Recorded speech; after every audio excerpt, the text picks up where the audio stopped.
NA 129 کے ضمنی انتخاب کی گہما گہمی۔ NA 129 لاہور کا حلقہ ایک بار پھر ملک کی سیاست کا مرکز بننے جا رہا ہے، جہاں ضمنی انتخابات کی تیاریاں زور و شور سے جاری ہیں۔ ابھی تک صورتحال کا سب سے نمایاں پہلو یہ ہے کہ مسلم لیگ نون دیگر جماعتوں کے مقابلے میں سب سے زیادہ متحرک نظر آ رہی ہے۔ ذرائع کے مطابق میاں نواز شریف نے خود پارٹی رہنما خواجہ سعد رفیق کو اس حلقے میں متحرک ہونے کی ہدایت دی ہے، جس کے بعد سعد رفیق نے باقاعدہ انتخابی مہم کا آغاز کر دیا ہے۔ ان کے ذمہ یہ ٹاسک بھی لگایا گیا ہے کہ وہ مقامی سطح پر پارٹی کے تمام دھڑوں کو ایک پلیٹ فارم پر اکٹھا کر لیں تاکہ کسی قسم کی اندرونی مخالفت کا فائدہ مخالف جماعتیں نہ اٹھا سکیں۔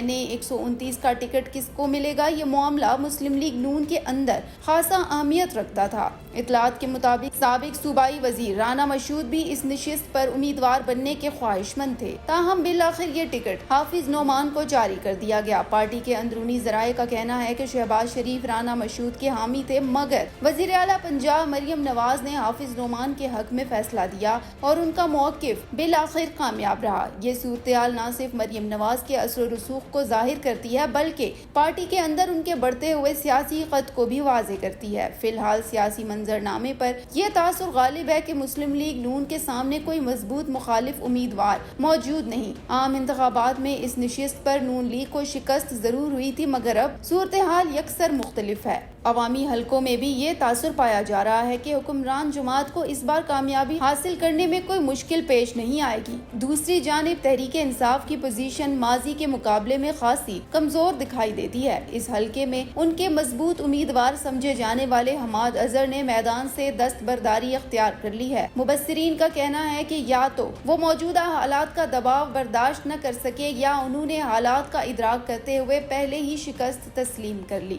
پارٹی کو ناراض ہونے سے بچانے کے لیے انہوں نے اپنے خاندان کے ایک فرد کو بطور امیدوار کھڑا کر دیا ہے تاکہ کم از کم سیاسی نمائندگی کا تاثر برقرار رہے۔ تاہم یہ اقدام اس بات کا ثبوت ہے کہ تحریک انصاف کو بھی اپنی پوزیشن کا بخوبی اندازہ ہے۔ انتخابی ماحول میں فی الحال سب سے زیادہ جوش و خروش نون لیگ کی مہم میں نظر آ رہا ہے۔ حافظ نعمان اپنے حلقے میں بھرپور رابطہ مہم چلا رہے ہیں، جبکہ سعد رفیق اپنی سیاسی تجربہ کاری کے ساتھ مختلف دھڑوں کو ہم آہنگ کرنے کی کوششوں میں مصروف ہیں۔ دوسری طرف اپوزیشن جماعتوں کا کردار خاصا محدود دکھائی دے رہا ہے، جس کی وجہ سے عوامی تاثر یہی ہے کہ یہ ضمنی انتخاب بظاہر یک طرفہ ثابت ہوگا۔ سیاسی تجزیہ نگاروں کا ماننا ہے کہ اگر مسلم لیگ نون اپنے اندرونی اختلافات کو قابو میں رکھتی ہے اور مہم کو منظم انداز میں آگے بڑھاتی ہے تو NA 129 میں ان کی کامیابی تقریباً یقینی ہے۔ البتہ یہ بات بھی زیر بحث ہے کہ عام انتخابات میں شکست کے بعد نون لیگ نے کس طرح اپنی حکمت عملی بدلی اور کس طرح پارٹی قیادت نے ٹکٹ کے فیصلے میں اپنی مرضی منوائی۔ اس انتخاب کو مریم نواز کے لیے ایک اور